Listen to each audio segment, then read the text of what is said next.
পড়াশোনা করার সময় তাদের মস্তিষ্কে কী ধরনের চিন্তা আসে। এটি এমন একজন বন্ধু যে কথা বলতে জানে না, নীরব, কিন্তু বই বন্ধ করে আবার তার সঙ্গে কথা বলার চেষ্টা করো। নমস্কার, আমরা ইউনিভার্সাল সাকসেস পয়েন্টের পক্ষ থেকে একটি স্থানে এসেছিলাম।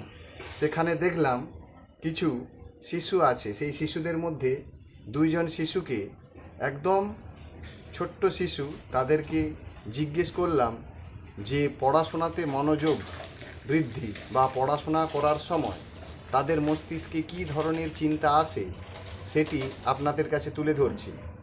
তোমার নাম কি? রিতম রায়। তুমি কোন ক্লাসে পড়ো? ক্লাস 4। আচ্ছা, পড়াশোনা করতে বসো। হ্যাঁ। পড়াশোনা করার সময় তোমার কি সমস্যা হয়? খেলার কথা মনে পড়ে। তোমার নাম কি? রণজিৎ মান্না। হ্যাঁ, তুমি কোন ক্লাসে পড়ো? 5। পড়াশোনা করার সময় তোমার কি সমস্যা হয়? পড়ি কিন্তু মনে থাকে না। তাহলে দুটো জিনিস শিশু মনে তাদেরও সমস্যা হয়। একজন বলছে যে পড়ার সময় তার খেলার কথা মনে হয়, এবং আরেকজন বলছে পড়াশোনা করে কিন্তু তার স্মৃতিতে থাকে না বা তার মেমোরিতে থাকে না। আচ্ছা, তোমাদেরকে যদি আমি একটি কৌশল বলি, সেটা ফলো করবে? হ্যাঁ।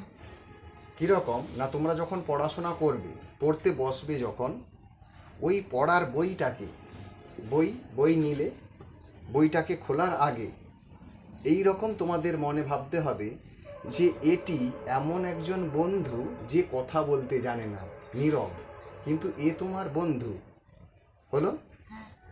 দ্বিতীয়ত, বইটা খুললে এই রকম আস্তে আস্তে করে, মানে বন্ধুর সঙ্গে তুমি যোগাযোগ করতেছো। কীভাবে? এইভাবে খুলছো। প্রথমে যেহেতু সে নীরব, কথা বলতে জানে না, সেহেতু তার সঙ্গে তুমি কথা বলবে এবং তাকে তুমি কথা বলা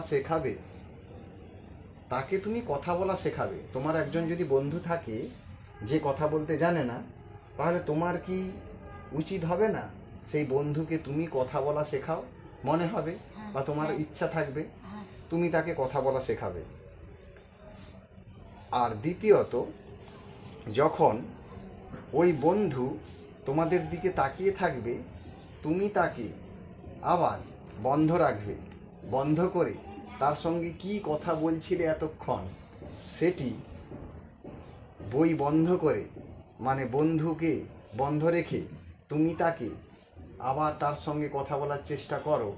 এতক্ষণ খোলা অবস্থাতে যেই রকম তার সঙ্গে মিশছিলে বা কথা বলছিলে, বই বন্ধ করে আবার তার সঙ্গে কথা বলার চেষ্টা করো।